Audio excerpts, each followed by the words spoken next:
안녕하세요, 램쌤입니다. 오늘의 수업 시작해 보겠습니다. 집에서 열심히 공부하고 있는 여러분들에게 갑자기 경찰이 들이닥칩니다. 그리고 여러분들을 체포해 가요. 이유는 그동안 누군지도 알지 못했던 A씨를 살해한 혐의였습니다. 재판에서도 여러분들은 억울함을 이야기했지만 결국은 무기징역이 선고되어 깜빵에서 평생을 살아야 할 위기가 닥쳤습니다. 여러분들 이런 상황이 생겼다면 억울하지요. 하지도 않았는데 내가 벌을 받아야 하니까요. 이런 상황이라면 여러분들은 어떻게 하겠습니까? 유튜브나 페이스북 같은데 여러분들의 억울함을 호소할 수도 있고 기자들을 통해서 억울함을 알리는 기사를 쓸 수도 있습니다. 그렇다면 이런 것들이 없던 옛날에는 어떻게 했을까요? 핸드폰도 없고 신문도 없는데 말이죠. 오늘은 그래서 이런 인권을 보장해주기 위한 옛날의 여러 제도를 알아보겠습니다.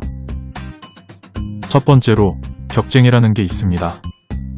7격자의 쇠소리 쟁을 합친 말입니다. 말 그대로 억울한 일이 있으면 임금님 앞에서 징이나 꽹과리를 쳐서 관심을 끌고 자기의 억울함을 호소하는 거지요. 여기에 보이는 사진처럼 임금이 궁궐 밖으로 나와서 행차할 때 주로 이루어졌습니다. 오른쪽 화살표가 가리키는 영상을 클릭해 어떻게 격쟁을 했는지 보고 옵시다. 여러분들 잘 보았나요? 이런 격쟁을 통해 왕이 백성들의 억울함을 풀어주곤 했습니다. 두 번째는 신문고입니다. 여러분들 아래 그림 보면 무엇인가요? 내 북이 있고 그 북을 두드리려고 하는 사람이 있습니다. 앞의 격쟁은 임금이 궁 밖으로 나오지 않으면 알리기가 힘들었습니다. 그래서 신문고를 설치해 임금이 궁 안에 있어도 북소리로 자신의 억울함을 알리곤 했습니다.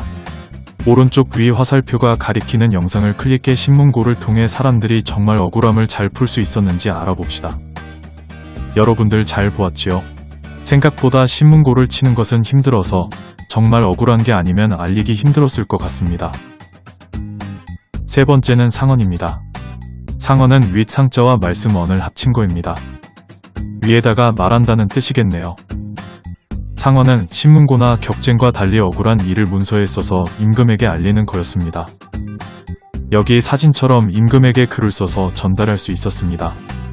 그러면 누구나 잘 해결할 수 있었겠지요. 정답부터 말하면 그러지 못했습니다. 왜냐하면 이 당시 양반이나 지배층을 제외한 평민이나 노비들은 평생 일을 하며 힘들게 살아야 했습니다. 그러다 보니 글을 배울 시간이 없었고 상언은 거의 불가능했습니다. 상언은 그래서 거의 높은 신분의 사람들이 주로 이용하였습니다. 오른쪽 위 화살표가 가리키는 영상을 클릭해 정말 앞의 제도들이 누구나 억울한 일을 겪으면 할 수 있었던 것인지 보고 옵시다. 여러분들 영상 잘 보았나요?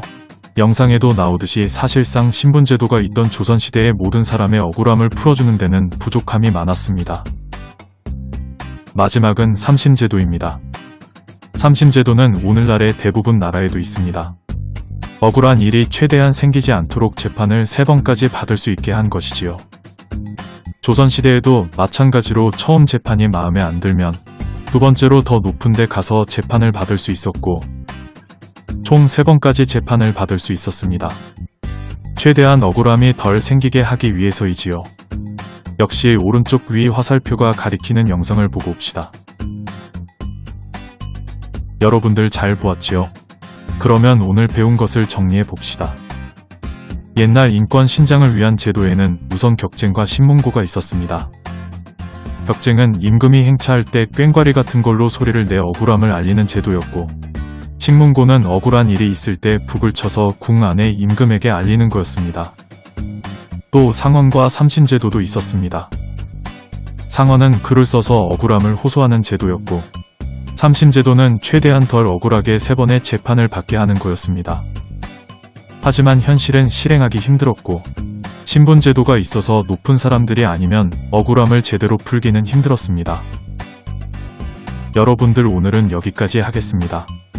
우리 다음 시간에 만나요.